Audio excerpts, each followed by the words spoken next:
नमस्कार, news capital express में आपका स्वागत है। मैं हूं आपके साथ अंकिता। चलिए बढ़ते हैं खबर की ओर। मध्य प्रदेश शिक्षक भर्ती 225 को लेकर अभ्यर्थियों में नाराजगी बढ़ती जा रही है। अभ्यर्थियों का कहना है कि माध्यमिक शिक्षक वर्ग 2 और प्राथमिक शिक्षक वर्ग 3 भर्ती में पदों की संख्या वास्तविक रिक्त पदों की तुलना में बेहद कम रखी गई है, जिससे बड़ी संख्या में योग्य अभ्यर्थी वंचित हो रहे हैं। अभ्यर्थियों के अनुसार स्कूल शिक्षा विभाग के पास पहले से स्वीकृत हजारों पद खाली है, लेकिन भर्ती विज्ञापन में उन्हें शामिल नहीं किया गया। इस संबंध में अभ्यर्थियों ने शासन प्रशासन को ज्ञापन सौंपे और आंदोलन भी किए। बावजूद इसके अब तक कोई ठोस निर्णय नहीं लिया गया। अभ्यर्थियों ने सरकार से शिक्षक भर्ती 225 में पदों की संख्या बढ़ाने और सभी रिक्त पदों को शामिल करने की मांग की है। यानी योग्य कौन है? यहाँ पे जितने भी छात्र उपस्थित हुए हैं वो सारे योग्य हैं। वो टेट की परीक्षा पास करके आए हैं और पेपरों में भी अच्छे नंबर लेके आए हैं और उनका आप परसेंटाइल भी देखोगे तो 99.998 इतना परसेंटाइल है। अब मुझे ये बताइए, आप 99.99 परसेंटाइल वाले को भर्ती में सिलेक्ट करते हो और 99.98 परसेंटाइल वाला क्या योग्य नहीं है? क्या उसका पॉइंट एक कम होने से वो उसकी योग्यता पे सवाल किया जा सकता है? कितने लोग हैं प्रदर्शन कर रहे हैं? हम पिछली बार आए थे तो हम कम से कम 5000 के आसपास थे सर। लेकिन इस बार यहाँ पर जो लोग उपस्थित हुए हैं वो ये निश्चित करके आए कि हम भूख हड़ताल पर बैठेंगे और अनशन भी करेंगे। अगर जरूरत पड़ी तो हम 5 दिन 1 हफ्ते तक यहाँ पर रुकने के लिए आए हैं। पूरे एमपी से? जी बिल्कुल, पूरे एमपी से और प्रत्येक जिले से बच्चे आए हैं। सर मैं एक बात बता दूँ, यहाँ पे वर्ग 3 में खेल शिक्षक की अच्छी वैकेंसी थी। वहाँ 23 परसेंटाइल में सिलेक्शन हुए या 99 परसेंटाइल वाला बैठा है, केवल पदों के कारण। 23 परसेंटाइल और 99 परसेंटाइल में कितना डिफरेंस होता है? उसका सिलेक्शन हो गया और 99%, 98 और 95, 81, 80 परसेंटाइल वाला बेचारा बैठा है केवल पदों के कारण। तो इसमें सरकार की गलती कि हमारी गलती? जब पद ही नहीं होंगे तो बच्चा कहाँ जाएगा? इतना पैसा खर्च करके एजुकेशन की, माँ बाप का पैसा लगाया, माँ बाप कैसे कैसे पैसा लगाते हैं, कैसे कैसे हम लोग पढ़ रहे हैं और अब हमारी एज 40 से ऊपर होने वाली है, ओवर एज हो जाएंगे, फिर हम क्या करेंगे? हमारे बच्चे कहाँ जाएंगे? हमारे पास रोजगार ही नहीं होगा तो क्या करेंगे? हमने शुरू से लेके अभी तक एजुकेशन की, किसी एक फील्ड में मास्टरी की है, किसी एक फील्ड में हम एक्सपर्ट हुए हैं। अब हम मजदूरी कर लेंगे क्या? हम कोई और काम कर लेंगे क्या? नहीं कर पाएंगे।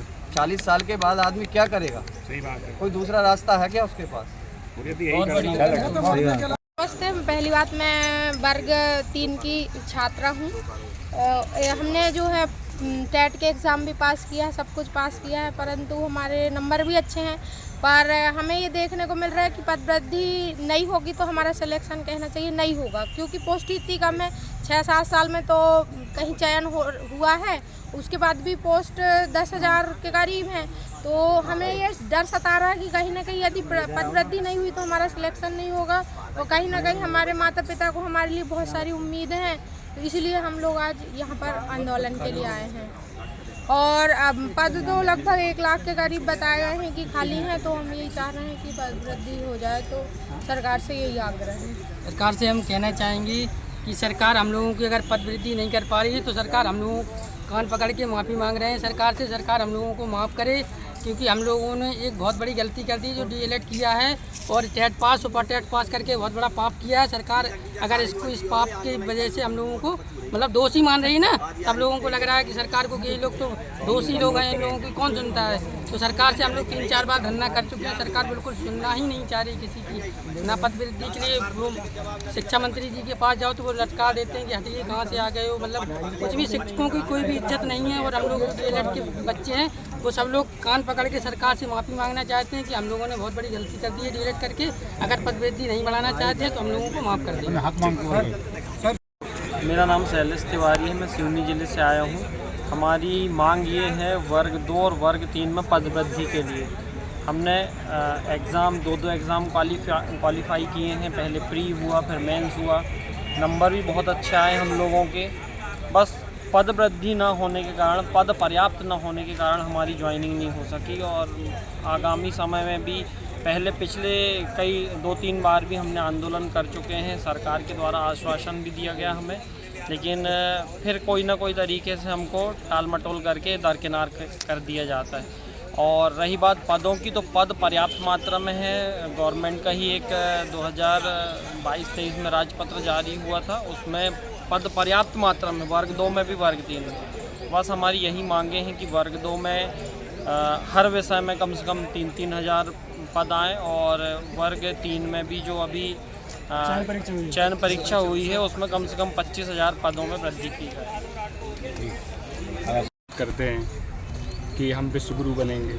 अब जो प्राथमिक विद्यालय हैं वो गांव में ही होते हैं, तो जब गांव का बच्चा पढ़ेगा नहीं प्राथमिक स्तर पर तो वो आगे कैसे जाएगा?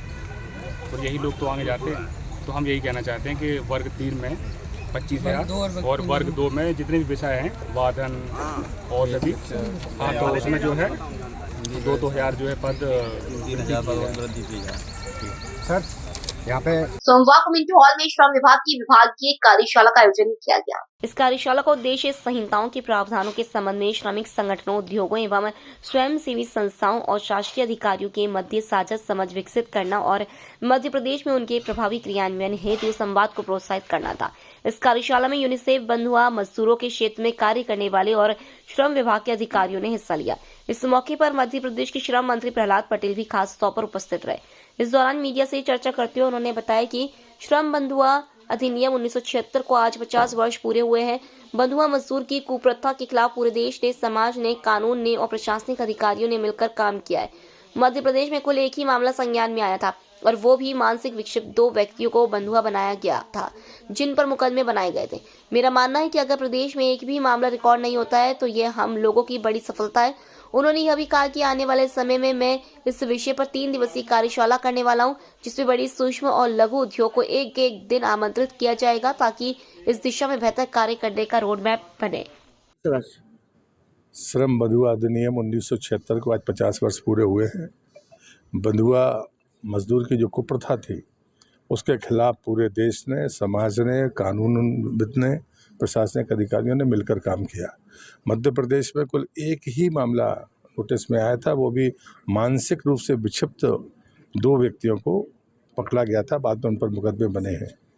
एक मामला राज्य के बाहर कर्नाटका का है। तो मुझे लगता है कि ये अपने आप में संतोष करने की बात है, लेकिन हम ये मानते हैं कि जब भी कोई एक भी मामला अगर रिकॉर्ड नहीं होता है तो हमारी बड़ी सफलता होगी। और इसके लिए हम किन क्षेत्रों में और सतर्कता बरत सकते हैं? प्रवासी मजदूरों के बारे में मैंने पंचायत विभाग में भी कहा है, यहाँ पर भी कहा है। हमारे पास कानून है मध्य प्रदेश में प्रवासी मजदूरों के लिए, तो आने वाले और राज्य से बाहर जाने वाले दोनों को हम प्रवासी मानते हैं। ऐसी परिस्थितियों पर चिन्हांकन करके आने वाले समय में मैं 3 दिवसीय कार्यशाला के आयोजन करने पर विचार कर रहा हूँ, ताकि एक बेहतर रोड मैप बन सके। अति खतरनाक जो इंडस्ट्रीज़ हैं उसमें जैसे फटाके हैं, बच्चों का प्रयोग करते हैं, बाद में उनके साथ नुकसान होता है। तो अति संवेदनशील, अति खतरनाक जो हमारी इंडस्ट्री है उनको एक दिन, फिर बड़ी इंडस्ट्रीज़ हैं उनको एक दिन, फिर जो लघु और बाकी इंडस्ट्रीज़ रहती हैं, ऐसे 3 दिवसीय कार्यशाला के बाद हम अपना रोड मैप बनाएंगे और बेहतर कितना आगे बढ़ सकते हैं। आप लोगों को भी आमंत्रित करेंगे। आज यूनिसेफ के कुछ उनके ऑर्गेनाइजेशन के लोग हैं, बंधुआ मजदूर के क्षेत्र में काम करने वाले ऑर्गेनाइजेशंस हैं, हमारे श्रम विभाग के तमाम अधिकारी हैं, और आज उन बातों पर भी चर्चा होगी कि हमारे जो 4 संहिता बनी है लेबर लॉ की भारत सरकार ने बनाई है, उनको भी एक बार समझने की लोग कोशिश करें। बोर्ड परीक्षा और नकल माफिया पर सियासत, पूर्व मंत्री पीसी शर्मा का बयान। प्रदेश में सालों से नकल माफिया सक्रिय, सरकार करती है नकल, हर साल होते हैं पेपर लीक, मामलों पर नहीं होती कार्रवाई, दोहरी मार झेल रहे प्रदेश के छात्र छात्राएं। सरकार की इस बार की परीक्षाओं में फिर खुलेगी पोल। ग्वालियर, चंबल, विंध्य, निमाड़ नकल माफिया का बड़ा केंद्र। बीजेपी ने जिला प्रभारी इसलिए बनाया ताकि निगम मंडल के होने वाले डैमेज को किया जा सके कंट्रोल। पूर्व मंत्री पीसी शर्मा का बयान। बीजेपी में बिना लेन देन के कुछ नहीं होता, पदों के लिए खेमों के वर्चस्व की हो रही जमकर खींचतान, लाठी जूते चलने जैसी बनी नौबत, असली कार्यकर्ता की हो रही उपेक्षा। भ्रष्टाचार की राजनीति के लिए भरे जाते हैं निगम के पद और इसलिए बनाई जिला प्रभारी। चालू है बोर्ड परीक्षाओं को लेकर जिस प्रकार से पूरा एक मामला हर बार सामने आता है, भिंड मुरैना यहाँ वहाँ पिछले अंचलों में लगातार जो है नकल होती हैं और तमाम चीजें नकल माफिया से। देखिए, नकल माफिया से मुकाबला सरकार का तंत्र कर नहीं पा रहा है। भिंड, मुरैना, ग्वालियर का क्षेत्र और उधर विंध्य, ये एक ऐसे गढ़ बन गए हैं कि पिछले बार भी व्हाट्सएप पे और मोबाइल से जो पेपर्स हैं वो लीक हुए, लेकिन उस पर कोई एक्शन हो नहीं पाया। इस बार भी वही है, और ये विद्यार्थी लोग इसलिए भी नहीं पढ़ते, ज़्यादा पढ़ नहीं पाते कि उनका पेपर लीक होगा, उसमें से देखेंगे फ़ायदा क्या पढ़ने से। तो ये दोहरी मार हो रही है एक तो जिस बच्चे को पूरी तरह से तैयार होकर जाना चाहिए वो तैयार नहीं होता, उसको उम्मीद रहती कि वो आएगा। और उधर ये नकल माफिया पे कोई कंट्रोल कर नहीं पा रही सरकार। ये पहले से वातावरण बनाना चाहिए कि नकल नहीं होने देंगे और नकल ना होने दें, तब जाके मैं समझता हूँ वो स्टूडेंट्स का भी भला होगा और ये एजुकेशन सिस्टम ये भी इसमें भी सुधार होगा। यानी सरकार खुद करवाती है इसे नकल? निश्चित तौर पर ये जो लोग बैठे हुए हैं एडमिनिस्ट्रेशन में, जो पेपर बनाने वाले और बीच के लोग, इनके माध्यम से लीक होता है, क्योंकि हर साल हो रहा है, ये बंद नहीं हो रहा है। देखना है इस साल क्या होता है, ये क्वेश्चन मार्क है पूरा। सर देखा जाए तो निगम मंडलों को लेकर चालू है और बोर्ड परीक्षाओं को लेकर जिस प्रकार से पूरा एक मामला हर बार सामने आता है, भिंड मुरैना यहाँ वहाँ पिछले अंचलों में लगातार जो है नकली होती हैं और तमाम चीजें नकल माफिया से। देखिए नकल माफिया से मुकाबला ये सरकार का तंत्र कर नहीं पा रहा है। भिंड मुरैना ग्वालियर का क्षेत्र और उधर विंध्य, ये एक ऐसे गढ़ बन गए हैं कि पिछले बार भी व्हाट्सएप पे और मोबाइल से जो पेपर से वो लीक हुए, लेकिन उस पर कोई एक्शन हो नहीं पाया।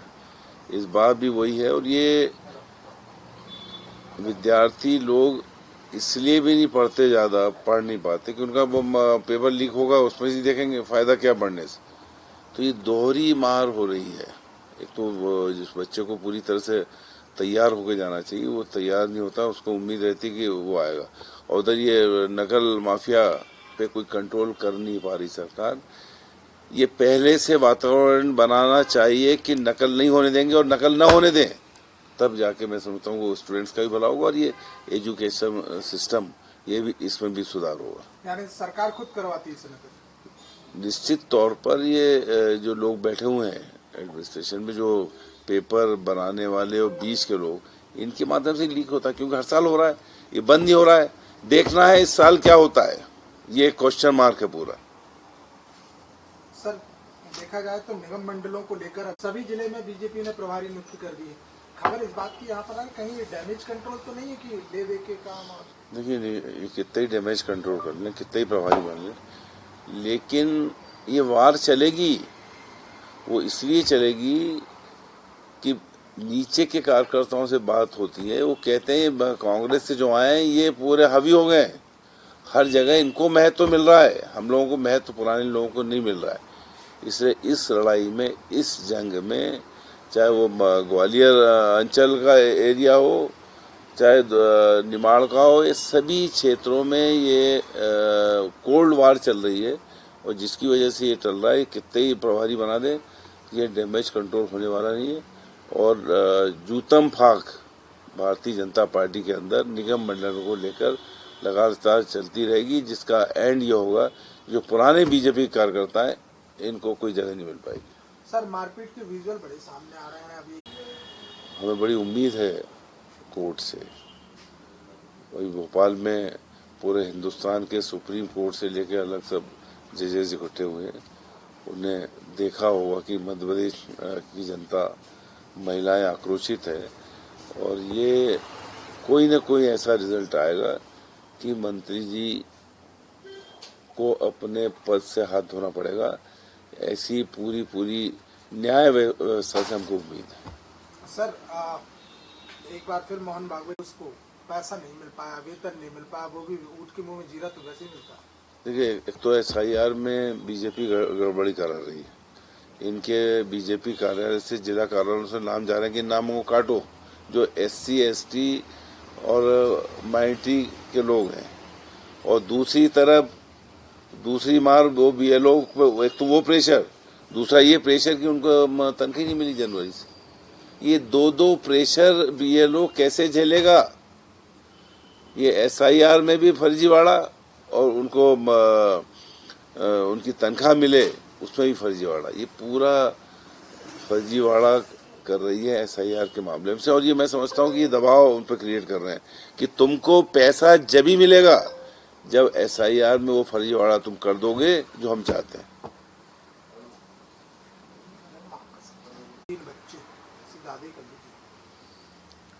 मेरी समझ में नहीं आता है कि प्रधानमंत्री जी बच्चों को गाइड कर रहे हैं 11th-12th के बच्चों को कैसे पढ़ाई करना है और कैसे अच्छे नंबर लाना है। उधर वो कह रहे हैं कि 2 नहीं 3 से ज़्यादा बच्चे पैदा करें। एक तो इस संघ के और बीजेपी के लोग शादी करते नहीं हैं, अलग अलग करप्ट प्रैक्टिसेस में इनके नाम आते हैं। दूसरा, जो अभी बच्चे हैं जो ग्रेजुएट हो गए हैं, डॉक्टर, वकील, इंजीनियर बने, उनको तो जॉब है नहीं। 2 करोड़ रोजगार हर साल देने की बात इनने 14 में कही थी, वो आज तक हुआ नहीं। तो ये ज़्यादा बच्चे यही ज़्यादा पढ़ लिख के आ जाएंगे, इनके लिए जॉब सिचुएशन कहाँ है? पहले लोगों के लिए रोजगार पैदा करो, फिर 2-3 की बात करो, या फिर उनको अच्छी शिक्षा और गाइड करने की बात करो। सर अंतिम प्रश्न है। पुलिस के मुताबिक 45 वर्षीय राजकुमार छोला इलाके में रहता है और मजदूरी करता है। 3 दिन पहले उसके पास एक अज्ञात नंबर से कॉल आया। कॉल करने वाले ने खुद को NIA का अधिकारी बताया और कहा कि उसके खाते से एक आतंकी को फंडिंग की गई है। इससे पीड़ित घबरा गया। इसके बाद आरोपियों ने तस्दीक के नाम पर उसे वीडियो कॉल पर आने को कहा। वीडियो कॉल पर आती बदमाशों ने पुलिस लिखी स्कॉर्पियो दिखाई। नंबर बंद करने या फरार होने की कोशिश करने पर एनकाउंटर की धमकी दी गई। इससे घबराए फरियादी ने उनके सवालों के जवाब देना शुरू किए और स्वयं को निर्दोष बताया। इसके बाद आरोपियों ने कहा कि वह भला आदमी लगता है और उसे मामले से बाहर निकाल देंगे, लेकिन डिजिटल निगरानी में रहना होगा। पीड़ित ने इसके लिए हामी भर दी। इसके बाद आरोपी शुक्रवार से रविवार सुबह तक उसे निगरानी में रखे रहे। तो आपने जैसे बताया तो वैसे ही कर रहा था। तो डीसीपी के साथ में कैसे बात किया आपने? नहीं तो पैसा के लिए बैठे, आप पैसा अभी तुरंत में डीसीपी सर को भेजेगा, तो आपको भी पता है खुद का पैसा दिया डीसीपी सर ने 12,000। नहीं तो 12,000 रुपये तो आपने दिया है, वो तो हम भी बोल रहे हैं, मगर अब मेरे पास है, आपसे बोला मैं मेरे पास व्यवस्था नहीं हो रही, मेरे पास व्यवस्था है तो मैंने आपको डाल दिया था। तो अभी आप अभी को कितना वो तो कितना अरेंज किया मेरे को ये बताएं। आज को लास्ट मिनट तक इतने साल आज कितना अरेंज करने का? आज ना मुझे कुछ तो बोल तो रहे थे, हर आदमी बोल रहे हैं भाई ये 2-4 घंटे का समय दे दो या तुम शाम को समय दे दो। तो मुझे मैं आपसे बोल रहा हूँ कल तक का समय दे दो सर।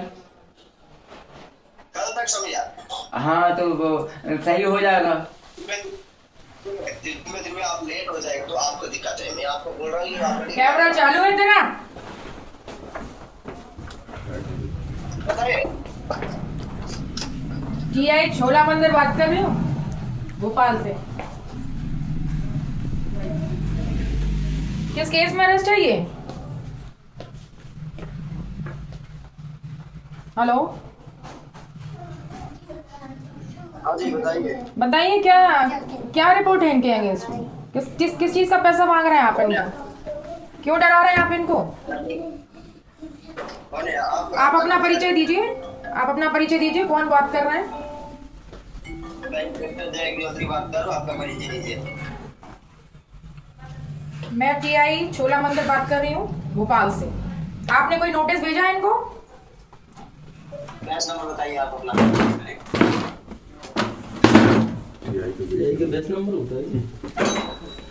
क्या रैंक है आपका?